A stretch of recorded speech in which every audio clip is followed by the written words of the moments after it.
नमस्कार दोस्तों। आज की इस कहानी में हम बात करने वाले हैं जापान की सबसे खतरनाक, सबसे बेरहम तरीके से किए जाने वाले जुर्म के बारे में। तो दोस्तों, आप लोगों ने कई ऐसे जुर्म के बारे में जरूर सुना होगा जिसमें किसी को बेरहम तरीके से मारा जाता है, फिर उसके बाद उसका मर्डर कर दिया जाता है। लेकिन कुछ घटनाएं ऐसी होती हैं जिनको सुनने के बाद हमारे रोंगटे खड़े हो जाते हैं। जैसे कि दिल्ली में एक बार एक कांड हुआ था जिसको निर्भया कांड के नाम से जाना जाता है।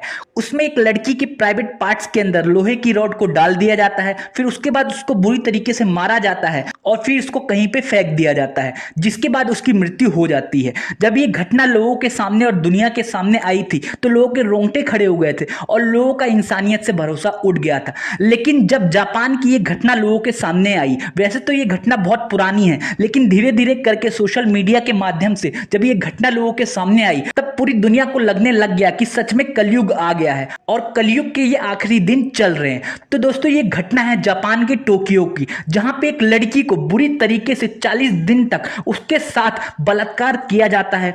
उसको इतनी बुरी तरीके से तड़पाया जाता है कि जब आपको मैं ये कहानी बताऊंगा तो आप भी इस कहानी को नहीं सुन पाओगे और हो सकता है बीच में इस वीडियो को रोक दो। उसके अलावा इस लड़की को इतनी बुरी तरीके से प्रताड़ित किया जाता है कि इस लड़की को मरने पे मजबूर कर दिया जाता है। तो दोस्तों, वीडियो में आगे बढ़ने से पहले मैं चाहूंगा आप मेरे इस चैनल को सब्सक्राइब कर दो ताकि मैं थोड़ा मोटिवेट हो सकूं आप लोग के लिए और भी अच्छी और बेहतरीन वीडियो बनाने के लिए। तो दोस्तों, वीडियो में आगे बढ़ते हैं। 23 जनवरी 1989 को जापान की टोक्यो की पुलिस दो लड़कों को 19 साल की लड़की के साथ रेप के मामले में गिरफ्तार करती है। पहले लड़के का नाम होता है हिरोशी मियानो और दूसरे लड़के का नाम होता है जो ओगुरा। जब पुलिस इनसे पूछताछ करती है तो पता चलता है इन दोनों लड़कों के नाम और भी कई सारे जुर्म हैं, रजिस्टर्ड है। इसके अलावा ये एक गैंग से ताल्लुक रखते हैं। उस गैंग का नाम है याकुजा गैंग। जो ये गैंग है ये जापान में बहुत ही ज्यादा फेमस गैंग है और ये दो लड़के होते हैं, ये इसी गैंग के होते हैं। पुलिस और भी इनसे पूछताछ करती है, तभी पुलिस को जापान में एक घटना के बारे में जानकारी मिलती है जो कि 3-4 महीने पहले हुई थी, जिसमें एक महिला और उसके 9 साल के बच्चे को जान से मार दिया गया था। तो पुलिस को लगता है कि हो सकता है इन्हीं दोनों ने ही उनका मर्डर किया हो। तो पुलिस ऐसी तुक्के में ही एक क्वेश्चन पूछती है कि तुम लोगों ने एक मर्डर भी कर रखे हैं और उस मर्डर के सिलसिले में हम तुमसे पूछताछ कर रहे हैं। पुलिस ने हिरोशी मियानो और जो ओगुरा को अलग अलग रूम में बंद कर रखा था और उनसे अलग अलग तरीकों से पूछताछ की जा रही थी। जब पुलिस ने हिरोशी मियानो से बोला कि तुमने एक मर्डर भी कर रखा है और उसी सिलसिले में हम पूछताछ कर रहे हैं, तो हिरोशी मियानो को लगा कि शायद जो ओगुरा ने सारी चीजें बता दी हैं और पुलिस उसी सिलसिले में पूछताछ कर रही थी। लेकिन पुलिस रियलिटी में बस तुक्के में उन्होंने ये क्वेश्चन पूछ लिया था कि तुमने एक मर्डर कर रखा है। उसके बाद हिरोशी मियानो ने सारी चीजें बताई कि उन्होंने एक लड़की को जान से मार दिया है। उसके बाद उसको एक बड़े से ड्रम में बंद करके और उसमें सीमेंट बालू को डाल के उसको कहीं पे फेंक दिया है। जब पुलिस को ये बात पता चलती है तो पुलिस बोलती है कि हमें उस जगह पे ले जाओ जहां पे तुमने ये सारी चीजें की हैं। उसके बाद हिरोशी मियानो और जो ओगुरा पुलिस को उस जगह पे ले जाते हैं जहां पे उन्होंने उस ड्रम को फेंक रखा था। पुलिस ने जब छानबीन करी तो वहां पे उनको एक ड्रम मिला और वो ड्रम पूरी तरीके से सीमेंट से भरा हुआ था। और फिर जब पुलिस क्रेन के माध्यम से उस ड्रम को उठा के पुलिस स्टेशन में ले गई, उसके बाद उस ड्रम को तोड़ा गया और उसके अंदर पुलिस को एक लड़की की लाश मिली। उस लाश की हालत इतनी ज्यादा खतरनाक हो रखी थी कि पुलिस वाले भी उसको देख नहीं पा रहे थे। उसका पूरा चेहरा खराब हो रखा था, पूरा चेहरा क्या पूरा जिस्म खराब हो रखा था। उसके अलावा वो लाश पूरी तरीके से सड़ चुकी थी। पुलिस पहचान नहीं पा रही थी कि आखिर ये है कौन। किसी तरीके से फोरेंसिक डिपार्टमेंट उस लड़की का फिंगरप्रिंट निकालने में कामयाब हो जाती है। फिर उसके बाद पता चलता है कि इस लड़की का नाम है जुनको फुरुटा, जो कि जापान की टोक्यो की रहने वाली है। जब पुलिस वाले इन दो लड़कों से अच्छी तरीके से पूछताछ करते हैं तो ये पूरी कहानी बताते हैं। ये बताते हैं कि ये लड़की टोक्यो की रहने वाली है, इसकी एज 17 साल है और ये पढ़ने में बहुत ही ज्यादा अच्छी थी और इसके अंदर और भी दूसरे टैलेंट थे। ये टोक्यो के एक स्कूल में पढ़ती थी और इसी स्कूल में हिरोशी मियानो भी पढ़ता था, जो कि बहुत ही ज्यादा खतरनाक और गुंडे टाइप का था और पूरे स्कूल के बच्चे इससे डरते थे और उस स्कूल के बच्चों को यह भी पता था कि ये याकुजा गैंग से संबंध रखता है, जिसकी वजह से सारे लोग इससे दूरी बना के रखते थे। और इसीलिए जुनको फुराटो भी इससे दूरी बना के रखती थी और सोचती थी कि इस लड़के से जितनी कम बात हो उतना ही अच्छा है। जो ये लड़का था ये दारू, बीड़ी, सिगरेट और दूसरे नशे किया करता था। फिर इसके बाद क्या होता है, हिरोशी मियानो की नजर जुनको फुरुटा पे स्कूल में ही पड़ती है और वो मनी मन जुनको फुराटो को पसंद करने लग जाता है। फिर उसके बाद क्या होता है, एक दिन हिरोशी मियानो जिनको फुराटो को प्रपोज कर देता है और अपने दिल की बात बताता है कि वो उसको बहुत ही ज्यादा पसंद करता है। फिर जुनको इस बात पे बोलती है कि मैं तुम्हें हाँ नहीं बोल सकती और मैं अपनी फैमिली वालों के खिलाफ भी नहीं जा सकती, और तीसरी बात ये कि मैं तुम्हें पसंद भी नहीं करती। फिर उसके बाद हिरोशी मियानो को ये बात बहुत ही ज्यादा बुरी लगी और वो अंदर ही अंदर जलने लग गया कि कैसे इस लड़की ने इसको मना कर दिया। दोस्तों जो जुनको थी वो बहुत ही ज्यादा मेहनती लड़की थी, वो कॉलेज भी जाती थी और उसके अलावा पार्ट टाइम जॉब भी करती थी। और एक बार क्या हुआ, जुनको फुराटो स्कूल से छुट्टी होने के बाद अपने पार्ट टाइम जॉब के लिए चली गई और रात के करीब 8:30 बजे के आसपास वो अपने पार्ट टाइम जॉब से वापस लौट रही थी। तभी हिरोशी मियानो और उसका एक दोस्त था जिसका नाम था नोबुहारो मिनाटो, ये दोनों बाइक पे घूम रहे थे। नॉर्मली ये दोनों इसी टाइम निकलते थे, ये इसलिए निकलते थे ताकि कोई गरीब या लाचार आदमी इनको मिले और ये उनको लूट सके। इनका नॉर्मली यही काम था कि ये सुनसान इलाके में जाके लोगों से पैसे छीनते थे या किसी लड़की को छेड़ते थे। तो रात के टाइम हिरोशी मियानो और नोबुहारो मिनाटो इसी ताक में इधर उधर घूम रहे थे। तभी हिरोशी मियानो को जिनको जॉब से घर जाते हुए दिखी, तो हिरोशी मियानो ने नोबुहारो मिनाटो को बोला कि तुम जाके जिनको को परेशान करो। तो नोबुहारो मिनाटो जिनको को जाके परेशान करता है। उसके बाद हिरोशी मियानो आता है और जिनको को बचाने का नाटक करता है। जिनको को लगता है कि सच में हिरोशी मियानो उसको बचाने की कोशिश कर रहा है। उसके बाद नोबुहारो मिनाटो मतलब हिरोशी मियानो का दोस्त वो भाग जाता है और फिर उसके बाद हिरोशी मियानो जिनको से बोलता है कि ये लड़का हो सकता है दोबारा तुम्हें आके परेशान करे, एक काम करो तुम मेरे साथ चलो, मैं तुम्हें घर तक छोड़ दूंगा सेफली।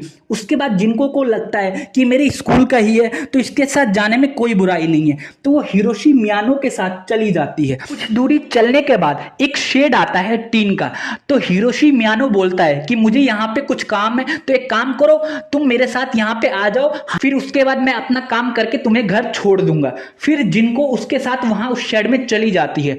उसके बाद हिरोशी मियानो अपने असली रूप में आता है और बोलता है कि जो लड़का तुम्हें परेशान कर रहा था वो मेरा ही दोस्त था और मैंने जानबूझ के ऐसा करवाया है। फिर उसके बाद हिरोशी मियानो उसको डराता है, धमकाता है और बोलता है मैं याकुजा गैंग से संबंध रखता हूं, अगर तुम मेरी बात नहीं मानती हो तो मैं तुम्हें जान से मार दूंगा।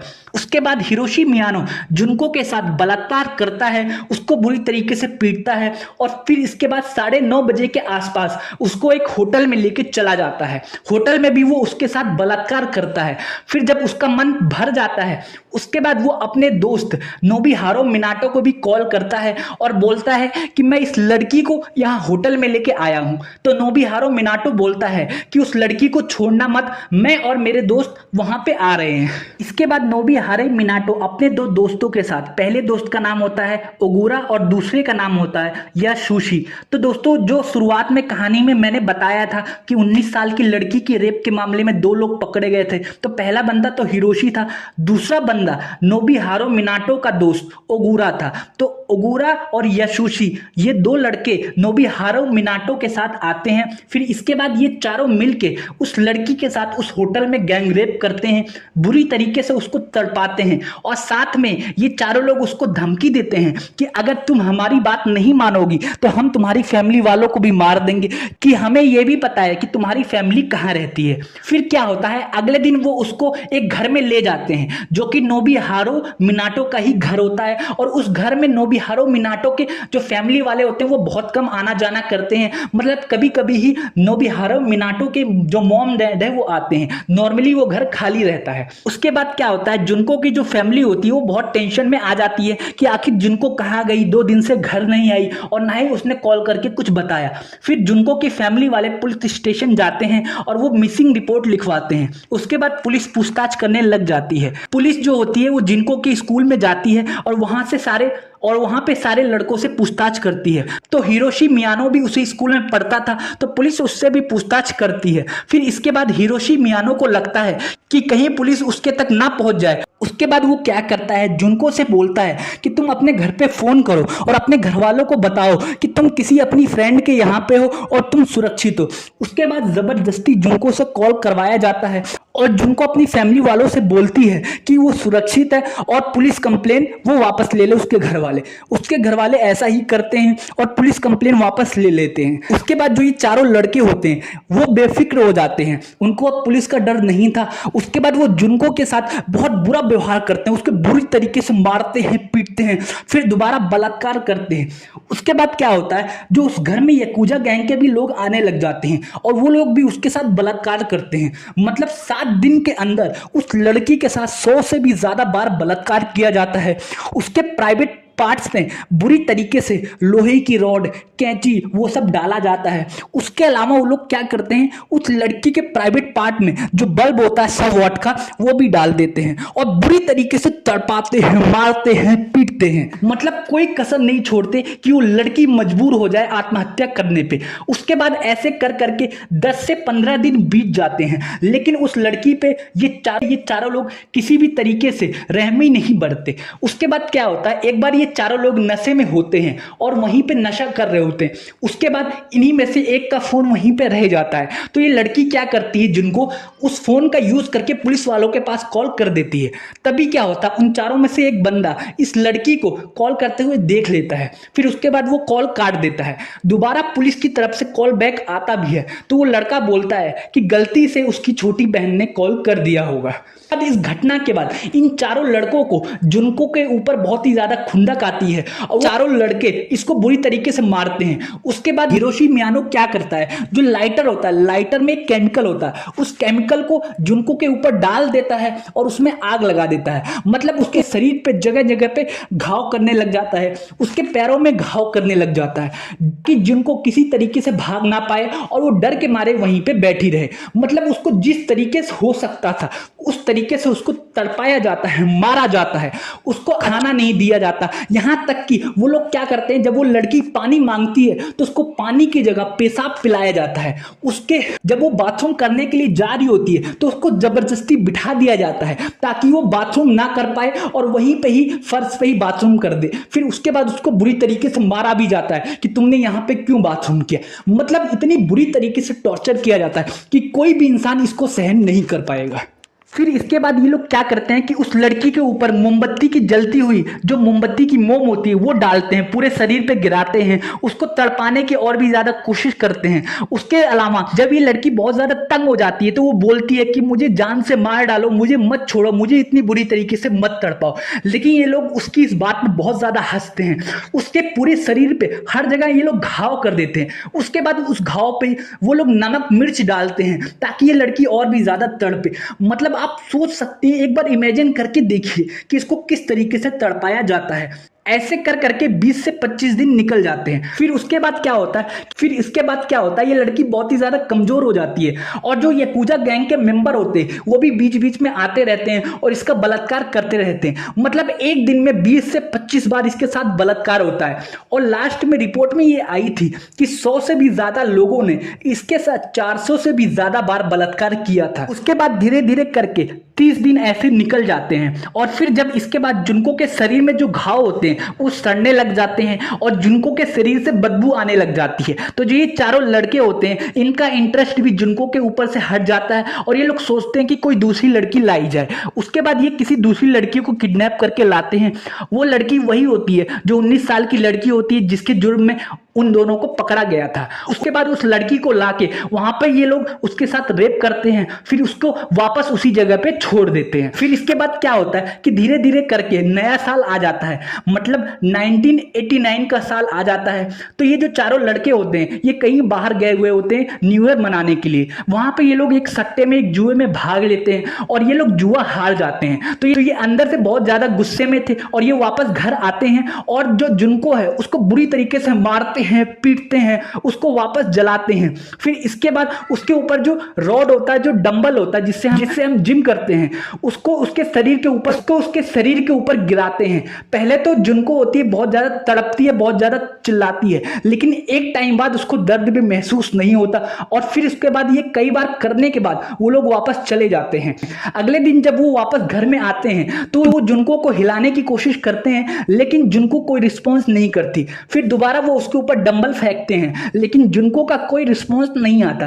फिर उनको पता चल जाता है कि आखिरकार जुनको ने दम तोड़ दिया है। बेचारी कितना सहती, कब तक सहती, आखिरकार उसने हार मान ली और एंड में वो मर गई। उसके बाद ये लोग क्या करते हैं, ये बहुत ज्यादा डर जाते हैं। ये इसकी लाश को एक बोरे में बांध देते हैं और फिर इसको एक ड्रम में रख के एक सुनसान इलाके में फेंक देते हैं और उसके अंदर सीमेंट भी डाल देते हैं ताकि किसी को इसके बारे में पता न चल पाए। तो दोस्तों आगे की घटना तो आप लोगों को पता ही है कि जब 19 साल की लड़की के बलात्कार के मामले में हिरोशी मियानो और जो ओगुरा को पकड़ा जाता है, उसके बाद ये सारी घटना सामने आती है और फिर इसके बाद क्या होता है, कोर्ट क्या करती है, इन चारों को सजा सुनाती है। तो दोस्तों आप लोग सोच रहे होंगे कि कोर्ट इनको फांसी की सजा ही सुनाएगी, लेकिन कोर्ट मजबूर थी, इनको फांसी की सजा नहीं सुना सकती थी क्योंकि जो ये चारों थे इनकी एज 17 साल से भी कम थी। मतलब ये लोग माइनर थे और ये लोग कितना भी बड़ा दुष्कर्म क्यों ना कर दे, माइनर की वजह से इनको फांसी की सजा नहीं सुनाई जा सकती थी। इसलिए हिरोशी मियानो जिस टीम का लीडर था उसको 9 साल की सजा सुनाई गई। उसके अलावा उसके बाद बाकी तीनों को 6-6 साल की सजा सुनाई गई। तो दोस्तों ये जापान के इतिहास में सबसे खतरनाक और सबसे ज्यादा घिनौना अपराध माना जाता है। इसके ऊपर कई सारी फिल्में भी बनी हैं। तो दोस्तों उम्मीद करता हूं आपको ये घटना समझ आई। इससे रिलेटेड अगर आपके मन में कोई क्वेश्चन तो आप नीचे कमेंट कर सकते हैं और जाने से पहले मैं चाहूंगा आप मेरे चैनल को सब्सक्राइब करना ना भूलें।